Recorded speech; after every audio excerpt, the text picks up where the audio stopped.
সম্প্রতি প্রযুক্তি দুনিয়ায় বেশ আলোড়ন তৈরি করেছে ইভোলিউশনারি স্কেল নামের একটি নতুন উদ্ভাবনী উদ্যোগ। কৃত্রিম বুদ্ধিমত্তা প্রযুক্তি ব্যবহার করে প্রোটিন তৈরির কাজ করতে চায় স্টার্টআপটি। তারা এজন্য ESM3 নামের একটি AI মডেলও তৈরি করেছে। ওষুধ আবিষ্কার ও নতুন প্রোটিন তৈরি করতে পারে এই মডেল।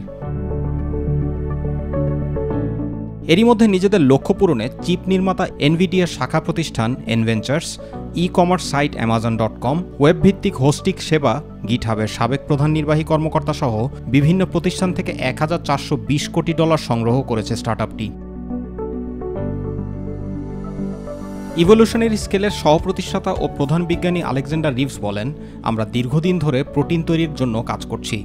যেভাবে প্রকৌশলীরা কম্পিউটার প্রোগ্রামিং করে মেশিন ও মাইক্রোচিপ তৈরি করেন, আমরা সেভাবে প্রোটিন তৈরি করছি। প্রোটিনের নকশা তৈরি করে বিভিন্ন রোগের গোপন রহস্য জানা যাবে এবার। ফলে নতুন প্রোটিন তৈরির মাধ্যমে বিভিন্ন রোগের ওষুধ তৈরির সুযোগ মিলবে। বর্তমানে গবেষণাগারে প্রোটিনের নকশা করা বেশ সময় সাপেক্ষ ও ব্যয়বহুল।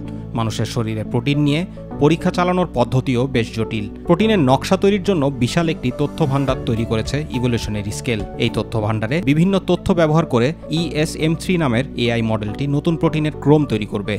AI মডেলটি অফলাইনেও ব্যবহার করা যায় বলে জানিয়েছে স্টার্টআপটি।